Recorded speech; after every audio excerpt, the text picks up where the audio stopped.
You're staring at your bank account at 2 a.m. again, aren't you?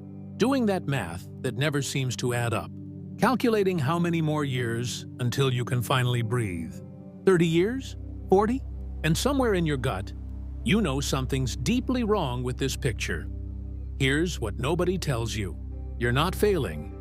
You're following a roadmap that was designed to keep you comfortable enough to stay, but never free enough to leave.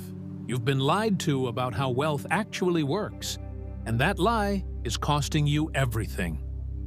What's up, book lovers? Welcome to Book Zeal.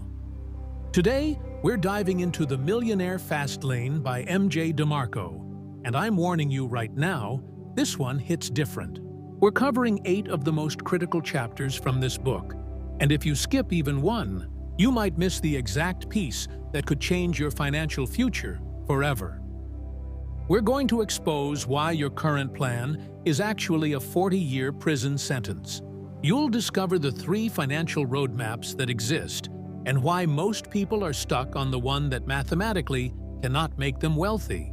We'll break down how to divorce your income from your time, because trading hours for dollars is the worst deal you'll ever make. You'll learn the real law of wealth that has nothing to do with how hard you work. The commandments of control and scale that separate businesses from empires, and why building a brand instead of just a business is what creates legacy. Chapter 3 and Chapter 5 are absolutely critical. Miss those, and you'll keep playing by rules that can never win. But if you stay until the end, you'll see exactly why you're not rich yet, and more importantly, what to do about it. So let's get started. Chapter 1. The Roadmaps to Wealth. You know that feeling when you're stuck in traffic at 7 a.m., staring at brake lights, calculating in your head how many more years until retirement? 38 years, maybe 40 if the market crashes again. And suddenly it hits you. This isn't a plan, this is a prison sentence. Most people never question the map they've been handed. Go to school, get good grades, land a stable job, max out your 401k, and wait. Wait for what exactly? For your knees to give out before you can finally walk on that beach you've been dreaming about since you were 25? Here's the thing nobody tells you. There are exactly 3 financial roadmaps in this world. 3 paths, and most people are walking the wrong one without even knowing it exists. The first path is what most people are on right now. You wake up, trade your hours for dollars, hope your boss notices you, save 10% if you're lucky, and pray the stock market doesn't tank the year you turn 65. It's called the slow lane, and yes, it's exactly as painful as it sounds. The second path? Most people don't even know it exists. They think rich people just got lucky, inherited money, or sold their souls somewhere along the way. But there's an actual system, a framework, a completely different game being played while everyone else is still reading the rules to Monopoly. I remember reading about this woman in Seattle. She worked as a librarian for 43 years, lived in the same small apartment, drove the same Honda Civic until it literally fell apart, saved every penny. When she died, she left behind $8 million. $8 million! Everyone called it a miracle. The news called her frugal and disciplined. But here's what nobody asked. What did she actually get to do with those $8 million? Nothing. She traded her entire life. Every moment of potential joy, every trip not taken, every dinner not eaten at a nice restaurant, for a bank account she never got to enjoy. That's the slow lane in its purest form. Sacrifice now, maybe prosper later, probably never really live. Then there's the sidewalk. That's where most people actually start. Living paycheck to paycheck, buying things they can't afford with money they don't have to impress people they don't even like. It's not even a wealth plan, it's financial survival mode, dressed up in designer clothes and financed cars. But the third roadmap changes everything. It's called the Fast Lane, and it operates on completely different mathematics. Not your time for money, not save and pray, not wait 40 years and hope. Different rules, different outcomes, different life. The fast lane is why a 26-year-old programmer can retire while your neighbor who's been working for 30 years is still worried about mortgage payments. It's why some businesses explode into empires while others grind for decades just to stay alive. And no, it's not about taking crazy risks or getting lucky or being born into the right family. It's about understanding which game you're actually playing and whether the rules you're following can actually get you where you want to go. Chapter 2. The Slow Lane: Why You Aren't Rich. There's this guy named David, 52 years old, senior manager at a pharmaceutical company, makes $120,000 a year. Good salary, right? Everyone at family gatherings calls him successful. His parents are proud. He's done everything correctly. Except David can't sleep anymore, because he just realized that after taxes, mortgage, 2 kids in college, and his wife's medical bills from last year, he has exactly $47,000 saved at 52, and his company just hired a consultant who keeps using words like optimization and restructuring.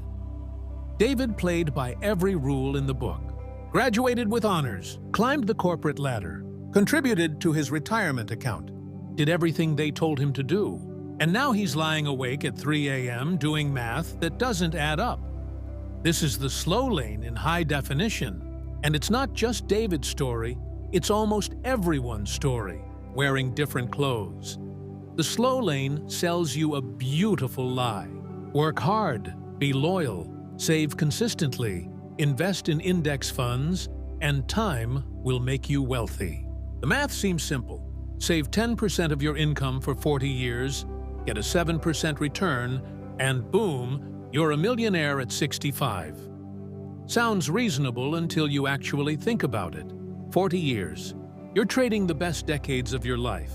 The years when you actually have energy and health and time for a maybe comfortable retirement when your body is falling apart, and your biggest adventure is finding a pharmacy that's open late. But here's the real kicker. The slow lane doesn't just steal your time, it steals your control. Your wealth is tied to a job you can't control. A salary that barely keeps up with inflation, a market you can't predict, and an economy that changes the rules whenever it feels like it. Remember 2008? Millions of people who did everything right watched their retirement accounts cut in half overnight. Not because they made bad choices, but because their entire strategy was built on hoping external factors would cooperate for 4 decades straight. The slow lane operates on addition. You add hours, add years, add small percentages, and hope it compounds into something meaningful before you die. It's not a wealth strategy, it's a survival strategy with a retirement brochure. And the cruelest part? Society celebrates it. Your parents applaud when you get that corporate job. Your friends envy your benefits package. Everyone congratulates you for being responsible and mature and realistic. But nobody asks the obvious question. If this path actually created wealth, why is everyone on it still worried about money? Why are people making 6 figures still living paycheck to paycheck? Why do 70-year-olds work as greeters at department stores? Because the slow lane was never designed to make you rich. It was designed to make you just comfortable enough that you keep showing up, keep consuming, keep playing the game, but never comfortable enough to actually leave. Your entire financial future is being decided by variables you cannot control. Your boss's mood, the company's quarterly earnings, the Fed's interest rate decisions, a global pandemic, a market crash, a merger, a recession. You're not building wealth. You're renting a lifestyle and hoping the payments don't increase before you're too old to work.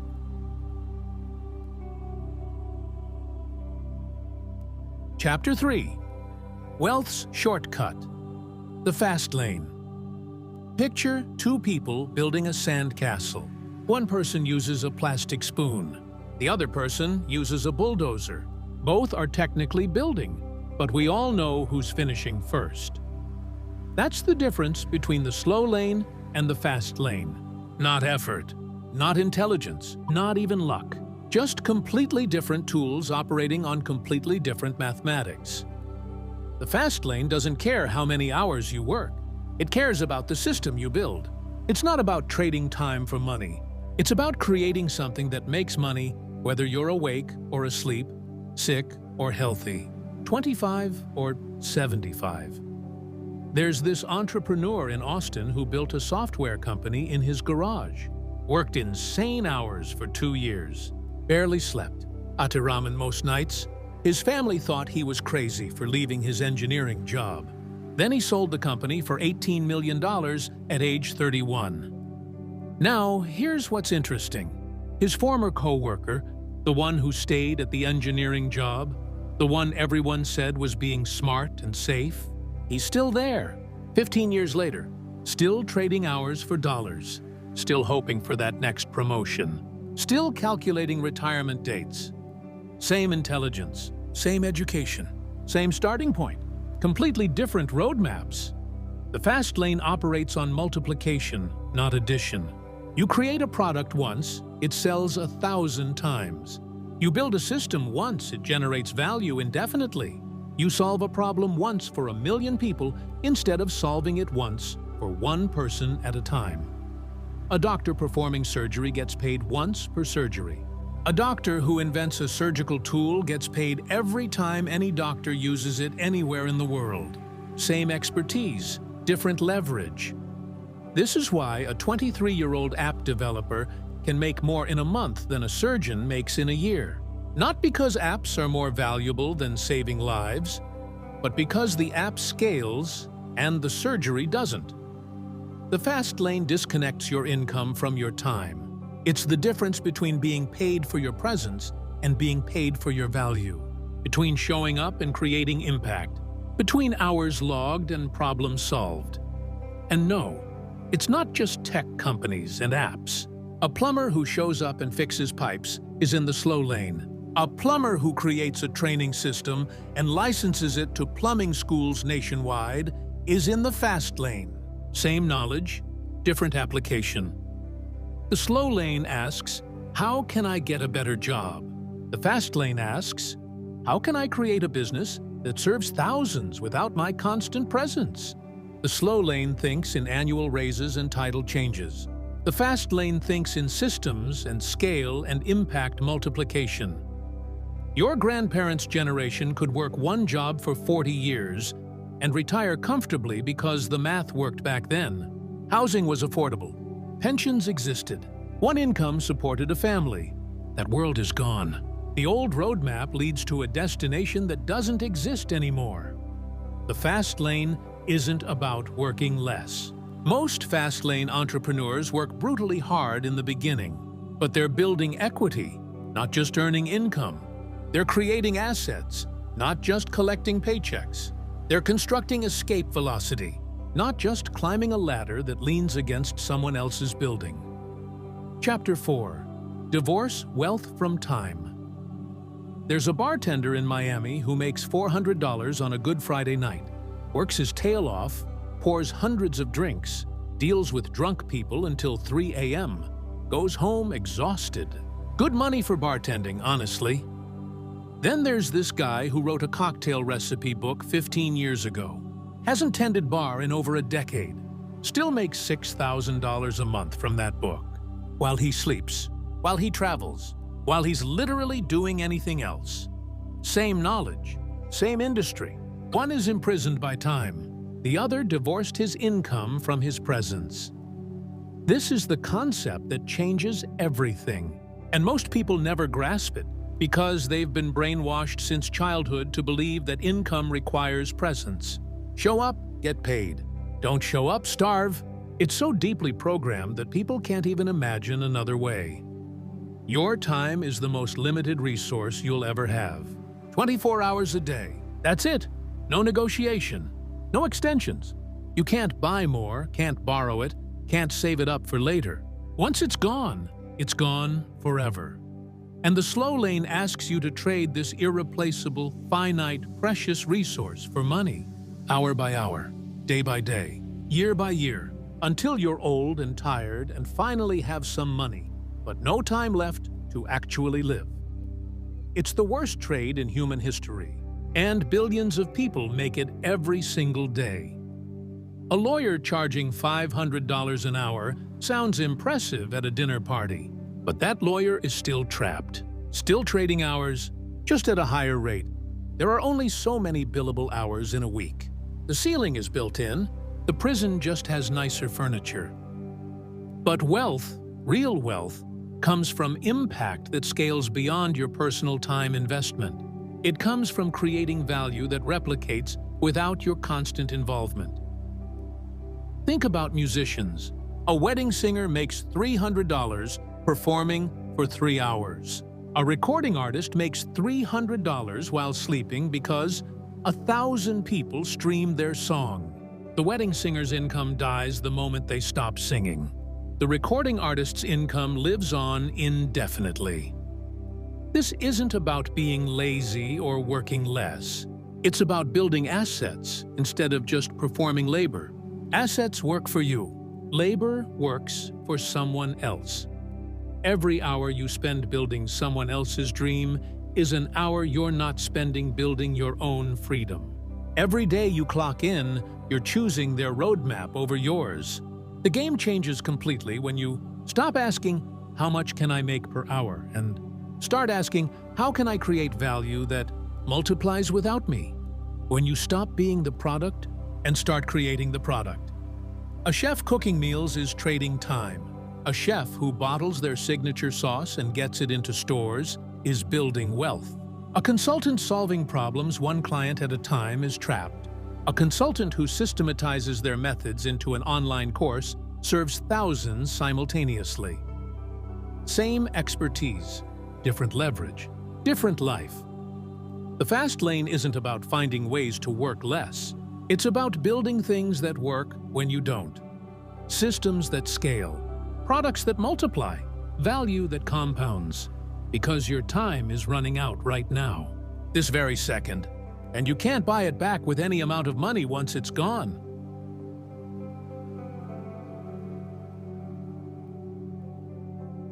Chapter 5. The Real Law of Wealth. Here's a question nobody wants to hear. How much is your life worth per hour? Not your salary, your actual life. The minutes and hours you're never getting back. Most people avoid this calculation because the answer is terrifying. If you make $60,000 a year working 50 hours a week, you're valuing your existence at roughly $23 an hour. Before taxes, that's the price tag you've placed on your one irreplaceable life. But the real law of wealth has nothing to do with how much you make per hour. It has everything to do with how many people you impact. A therapist helps one person at a time. Changes lives, absolutely. Critical work, but serves maybe 30 clients a week maximum. Now compare that to someone who creates a mental health app used by 3 million people. The app might not be as personal, but the impact scale is exponentially different. Wealth follows impact. Not hours, not effort, not even intelligence. Impact at scale. This is why a plumber fixing toilets makes decent money but will never be wealthy from plumbing alone. They're helping one person, one problem, 1 hour at a time. But the person who invented those new water-saving toilet systems in every hotel chain, different universe of wealth. The math is brutally simple. Affect one person, earn 1 unit of value. Affect 1 million people, earn 1 million units of value. The effort to create might be similar, but the returns multiply with reach. Someone spent months writing a book that sold 40 million copies. Someone else spent months working overtime at their job. Both worked hard. One impacted millions. One impacted their immediate supervisor's quarterly targets. This is why Hollywood actors make obscene money. Not because acting is more valuable than teaching or nursing, but because one performance reaches 20 million people simultaneously. The impact scales. The income follows. And before anyone gets self-righteous about fairness, this isn't about what should be. This is about what is. The universe doesn't pay you for effort, or good intentions, or how hard you worked, or how much you deserve it. It pays you for the magnitude of problems you solve multiplied by the number of people you solve them for. A barista makes $15 an hour because they're serving one customer at a time. Starbucks makes billions because it serves millions. Same coffee, different scale. You want to know why you're not wealthy? Count how many people you truly impact. Not your intentions, not your effort, actual impact. If the answer is fewer than 1,000 people, you're operating in the wrong framework. The slow lane keeps you focused on inputs. How many hours did I work? How hard did I try? The fast lane focuses only on outputs. How many people did I reach? What problem did I solve? How does this scale beyond my personal involvement? A YouTuber making silly videos reaches 8 million people and makes more than a teacher who spent 30 years in a classroom. Unfair? Maybe. But that's not the question. The question is, do you want to be right about what's fair, or do you want to be wealthy? Because the market doesn't care about your opinions on fairness. It only cares about scale of impact. Chapter 6. The Commandment of Control. There's this couple in Portland who spent 8 years building a thriving business. Not just surviving, actually thriving. They worked with a major platform, followed all the rules, built their entire livelihood around it. Revenue hit $500,000 annually. Life was good. Then one Tuesday morning, they woke up to an email. Account suspended. No warning. No appeal. Just gone. 8 years of work deleted. Because an algorithm flagged something. Their income vanished overnight. Not because they failed. Because someone else controlled the chessboard. That's what happens when you build your empire on rented land. Most people think they're entrepreneurs when they're really just employees with extra steps. Driving for a rideshare app? You're an employee. They set the rates, they can deactivate you, they own the customer relationship. You're just labor with your own car. Selling products on someone else's marketplace? They control your visibility, your fees, your access to customers. One policy change and your business evaporates. You think you're building wealth, but you're really just building someone else's wealth with your effort. Real control means you own the entire value chain. You control the product, the pricing, the customer relationships, the distribution, the message. Nobody can shut you down except you. A restaurant owner has control. A food delivery driver does not. A software company founder has control. A freelancer on a gig platform does not. An author who self-publishes has control. An author dependent on one publisher's whims does not. The fast lane demands control, not participation. It's the difference between owning the casino and being a gambler inside it. Both might make money, but only one controls the odds. Here's how you know you lack control. Ask yourself, can someone else eliminate my income stream with one decision? If yes, you're not in the fast lane. You're in someone else's lane, hoping they don't kick you out. Franchise owners think they own businesses, but corporate sets the menu, the prices, the suppliers, the hours, the marketing. You paid for the privilege of following someone else's rules. That's not ownership. That's expensive employment. The internet exploded with supposed opportunities. Influencers, affiliate marketers, content creators. But platform changes happen constantly. Algorithm updates, policy shifts. One day you're making $10,000 a month. The next day you're invisible because some company in Silicon Valley changed their formula. You can't build a skyscraper on quicksand. You can't build real wealth on a foundation controlled by others. This doesn't mean avoid all partnerships or platforms. It means they can't be your only foundation. Your email list? You control it. Your customer database? You own it. Your product and delivery system? Under your authority. The moment your business can be destroyed by someone else's decision, you don't have a business. You have a high-risk job with entrepreneurial delusions. Control isn't about doing everything yourself. It's about owning the critical decisions, the customer relationships, the value creation, and the distribution. Everything else can be delegated or outsourced, but the core must be yours. Because wealth built on borrowed power isn't wealth. It's permission, and permission can always be revoked.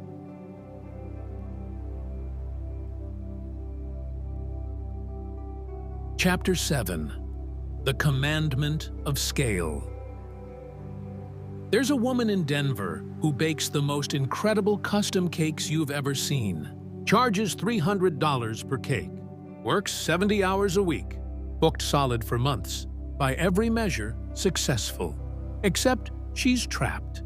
Because she can only bake so many cakes. Only has 2 hands. Only gets 24 hours in a day. Her income ceiling is built into her business model. She's hit maximum capacity, and maximum capacity still isn't wealthy. That's a business without scale. Beautiful, yes. Profitable, sure. But it's just bought herself a demanding job with better frosting.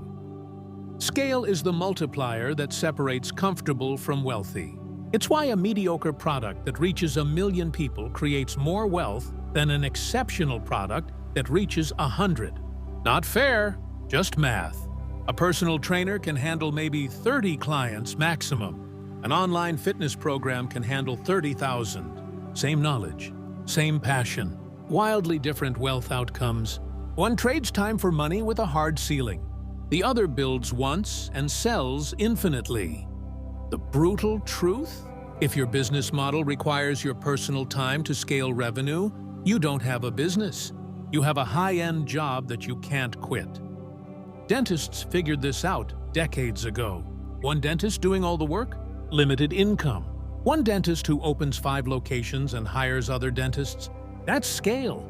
Same expertise, multiplied impact, exponential returns. But here's where most people mess up. They think scale means just getting bigger, hiring more people, opening more locations, more complexity. That's not scale. That's just making your problems bigger. Real scale is elegant. It's creating something once that can be sold, used, or experienced by unlimited people without proportionally increasing your effort or costs. Software does this perfectly. Write code once, sell it forever. Produce a song once, stream it infinitely. Books scale, courses scale, apps scale, systems scale, intellectual property scales. Physical products can scale if manufactured and distributed properly. Custom consulting doesn't scale. Coaching one-on-one doesn't scale. Handmade anything doesn't scale. You're the bottleneck, and bottlenecks kill wealth. Think about coffee. A barista makes 1 cup at a time, maybe 200 cups in a shift. A coffee company ships 20 million cups worldwide. Same product category, different scale universe. Or consider comedians. A stand-up comedian performs for 500 people in a club, makes a few $1,000s, then has to do it again tomorrow in another city. A comedian who films a special on a streaming platform performs once for 50 million people. One performance, 50 million viewers. That's scale. You want to get wealthy? Stop asking how you can work harder or longer. Start asking how you can reach more people without proportionally increasing your time, effort, or costs. Because the fast lane isn't about hustling yourself into exhaustion. It's about building leverage that works exponentially, not linearly. It's about creating value that multiplies while you sleep, eat, travel, or literally do anything else. Your time is fixed. Your impact doesn't have to be. That's the commandment of scale. Impact many, not just one. Build systems, not jobs. Create multiplication, not addition.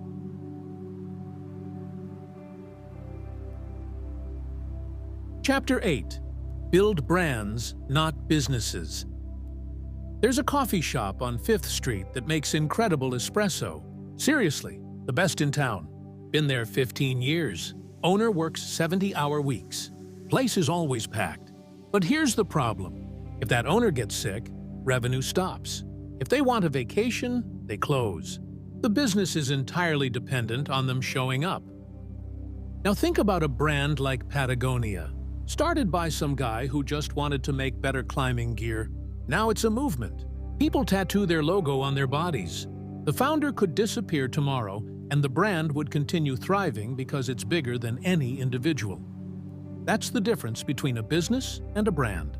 A business sells products. A brand sells identity, belonging, meaning. Most entrepreneurs are so obsessed with the mechanics, they forget the magic. They focus on margins and inventory and logistics, but they ignore the emotional architecture that makes people care. Nike doesn't sell shoes. They sell the feeling of being unstoppable. Apple doesn't sell computers. They sell the identity of being creative and different. Tesla doesn't sell cars. They sell the future and the status of being early adopters of that future. You know what nobody has ever gotten emotionally attached to? A limited liability company with decent quarterly earnings. People don't care about your business structure or your profit margins. They care about what you stand for, what you represent, what joining your tribe says about them. A brand is a business that people miss when it's gone. A business is just a transaction that people forget immediately. When you build a brand, you create something that can't be easily copied. Anyone can replicate your product. They can't replicate the story, the community, the emotional connection. That's your moat. That's your protection in a world where everything gets commoditized eventually. There are 1,000 energy drinks on shelves, but Red Bull owns the extreme sports lifestyle. Countless burger joints exist, but In-N-Out has people literally crying when one opens in their state. The product isn't that different. The brand is everything. Brands also scale effortlessly. A strong brand can extend into new products, new markets, new categories because people aren't buying what you make. They're buying what you mean to them. Virgin started as a record store. Now it's airlines, hotels, space travel. Because the brand stands for rebellion and adventure, not any specific product. That's power. That's freedom. But building a brand requires something most entrepreneurs avoid: vulnerability, authenticity, taking a stand for something beyond profit, having values that might actually alienate some people, being memorable instead of safe. Bland doesn't build brands. Trying to please everyone builds nothing. The brands people obsess over are polarizing. They have haters because they stand for something specific, something meaningful, something worth defending. Your business should answer what and how. Your brand should answer why and who. Why do you exist beyond making money? Who are you serving at a soul level? Because products get outdated, trends shift, markets change, but brands, real brands, become part of culture. They outlive their founders. They create legacy. You don't want to build a business that needs you to survive. You want to build a brand that lives beyond you. That's how wealth becomes legacy. That's how impact becomes immortal. So here's the real question. When people think of your company, do they think of a transaction or do they feel something? Because feelings scale, transactions don't. The fast lane isn't just about making money fast. It's about creating something that matters, reaches millions, and exists independently of your daily grind. It's about control, scale, impact, and meaning all woven together. Stop trading hours for dollars. Stop building on rented land. Stop limiting your impact to how many people you can personally reach. Stop creating jobs disguised as businesses. Build systems that multiply your value. Create brands that people care about. Solve problems for masses, not individuals. Own every critical piece of your value chain. The roadmap is clear now. 3 paths. Only one leads to real wealth and freedom. The slow lane will drain your life away one paycheck at a time. The sidewalk will keep you perpetually broke and distracted. But the fast lane rewards those brave enough to build differently. Your time is already running out. Every day on the wrong roadmap is a day you'll never get back. Every year spent climbing someone else's ladder is a year not building your own foundation. The choice was always yours. The question is, will you make it before it's too late? If this hit differently, if something shifted inside you while watching this, drop a comment and tell me which commandment resonated most. Was it control? Scale? Divorcing wealth from time? I want to know what clicked for you, because your realization might be exactly what someone else needs to hear right now. And if you're done with the old roadmap, if you're ready to see how deep this actually goes, hit subscribe. Because we're just getting started on breaking down the systems that actually create wealth, while everyone else is still stuck in traffic, counting down to retirement. This isn't just information.